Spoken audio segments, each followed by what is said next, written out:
कैसे हैं आप लोग। आज हम जिस देश की बात करने जा रहे हैं वो अपने stunning national parks, dynamic Maori culture, incredible hiking trails और world class skiing and surfing के लिए जाना जाता है।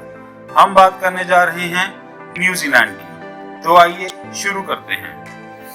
न्यूजीलैंड एक सोवरेन आइलैंड कंट्री है जो कि साउथ वेस्टर्न पैसिफिक ओशन में पड़ता है। इस कंट्री के दो मुख्य लैंड मासेस नॉर्थ आइलैंड और साउथ आइलैंड हैं। इसके अलावा यहाँ पर 600 के करीब छोटे आइलैंड्स भी हैं। नॉर्थ आइलैंड अपनी वॉल्केनिक एक्टिविटीज, कॉस्मोपॉलिटन सिटीज और नेशनल पार्क्स के लिए जाना जाता है, जबकि साउथ आइलैंड अपने माउंटेन्स, ग्लेशियर्स और लेक्स के लिए बहुत पॉपुलर है। न्यूजीलैंड को 1947 में कंप्लीट इंडिपेंडेंस मिली थी। न्यूजीलैंड की कैपिटल वेलिंगटन है और लार्जेस्ट अर्बन एरिया ऑकलैंड है, जो कि नॉर्थ आइलैंड में ही पड़ता है। न्यूजीलैंड की प्राइम मिनिस्टर का नाम जसिंडा आर्डर्न है, जो कि न्यूजीलैंड की फर्स्ट लेडी प्राइम मिनिस्टर हैं। न्यूजीलैंड की करेंसी न्यूजीलैंड डॉलर है, जो कि इंडिया के 50 रुपए के बराबर है। न्यूजीलैंड में बोली जाने वाली ऑफिशियल लैंग्वेज इंग्लिश माओरी और न्यूजीलैंड साइन लैंग्वेज है। न्यूजीलैंड की टोटल पॉपुलेशन 48.9 लाख है और ये दुनिया की लीस्ट पॉपुलेटेड कंट्रीज में से एक है। न्यूजीलैंड का टोटल एरिया 2,68,000 स्क्वायर किलोमीटर के करीब है। एरिया वाइज न्यूजीलैंड यूके से कहीं बड़ा है, लेकिन इसकी पॉपुलेशन यूके के 1/4 ही है। कीवी न्यूजीलैंड का नेशनल एनिमल है, जो कि एक बर्ड है लेकिन उड़ नहीं सकता। कीवीज बहुत ही सुंदर और प्यारे पंछी होते हैं। न्यूजीलैंड में रहने वाले लोगों को भी कीवीज कहा जाता है। न्यूजीलैंड में बहुत सारे जंगल होने के बावजूद यहाँ पर एक भी सांप नहीं पाया जाता, जबकि पड़ोसी देश ऑस्ट्रेलिया में सबसे ज्यादा सांप पाए जाते हैं। दुनिया की सबसे छोटी डॉल्फिन न्यूजीलैंड के इनशोर वाटर्स में पाई जाती है। इसे हेक्टस डॉल्फिन कहते हैं और इनकी लंबाई 1.5 मीटर के करीब हो सकती है। न्यूजीलैंड दुनिया का पहला ऐसा देश है जिसने 1893 में औरतों को वोट डालने का अधिकार दे दिया था। न्यूजीलैंड चिली और अर्जेंटीना के बाद तीसरा ऐसा देश है जो कि अंटार्कटिका के नजदीक है। न्यूजीलैंड अपनी सीनिक ब्यूटी के लिए बहुत मशहूर है। लॉर्ड ऑफ द रिंग्स जैसी ब्लॉकबस्टर मूवी न्यूजीलैंड में ही फिल्माई गई थी। न्यूजीलैंड अपनी यूनिक वेजिटेशन के लिए दुनिया भर में बहुत मशहूर है। न्यूजीलैंड में आपको बहुत ही बड़े साइज की डेजीज, लिलीज और वेरोनिका देखने को मिल सकते हैं। यहाँ पर ही आप जायंट बटरकप्स देख सकते हैं, जो कि 1 से 1.5 मीटर तक बड़े होते हैं। न्यूजीलैंड में बहुत से रोमांचक नेशनल पार्क्स हैं और इनमें से सबसे पॉपुलर है फियोर्डलैंड नेशनल पार्क। ये नेशनल पार्क न्यूजीलैंड में साउथ आइलैंड के साउथ वेस्ट कॉर्नर पर है। ये पार्क न्यूजीलैंड के 14 नेशनल पार्क्स जितना बड़ा है और इसका टोटल एरिया 12,607 स्क्वायर किलोमीटर है। इस पार्क में tourists mountains, waterfalls, lakes, rain forest सब देख सकते हैं। सन 1600 से पहले इस एरिया में माओरी लोग यहाँ पर शिकार किया करते थे। 1990 में इस पार्क को वर्ल्ड हेरिटेज डिक्लेयर कर दिया गया था। न्यूजीलैंड के कई बेशकीमती और पुरानी रॉक्स इसी नेशनल पार्क में पाई जाती हैं। फ्योर्ड नेशनल पार्क अपनी मिलफर्ड साउंड के लिए सारी दुनिया में एक पॉपुलर अट्रैक्शन बना हुआ है।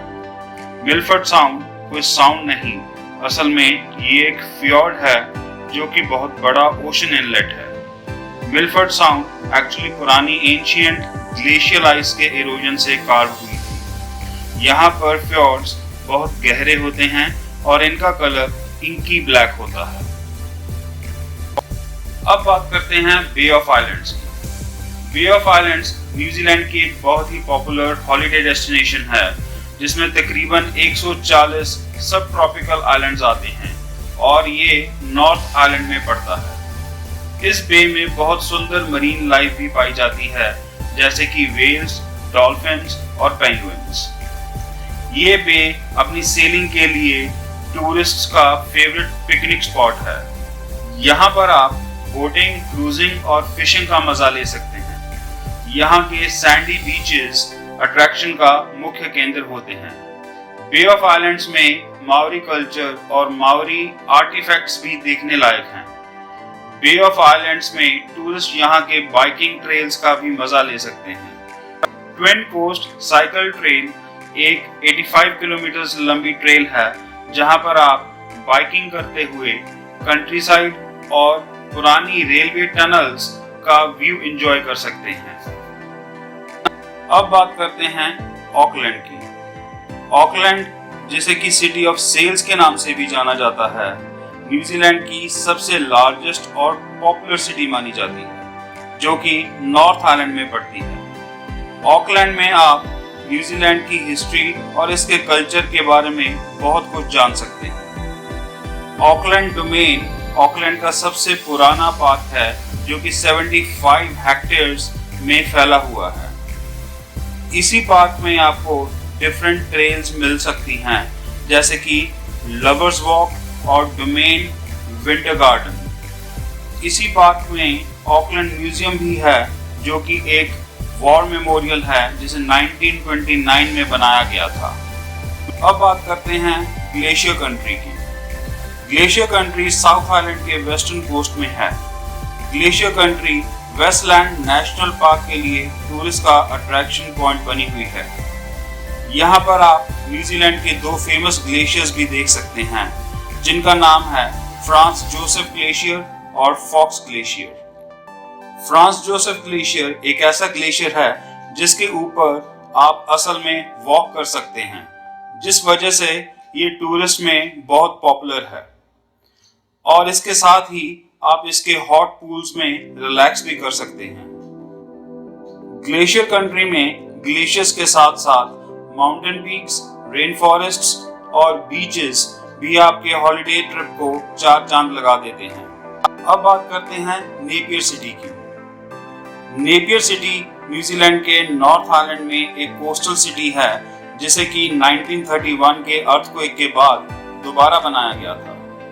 नेपियर को 1930s के आर्किटेक्चर के जैसे बनाया गया है, जिस वजह से ये सिटी टूरिस्ट में बहुत पॉपुलर है। यहाँ पर आर्ट डेको बिल्डिंग्स और स्ट्रीट्स के साथ साथ रेस्टोरेंट्स भी टूरिस्ट को अट्रैक्ट करते हैं। नेपियर के पास में ही बीचेस भी हैं और आप यहाँ बहुत ही सुंदर एक्वेरियम्स का भी मजा ले सकते हैं। हमारा ये वीडियो देखने के लिए thank you. Please like, comment, share and do subscribe our channel. Thank you.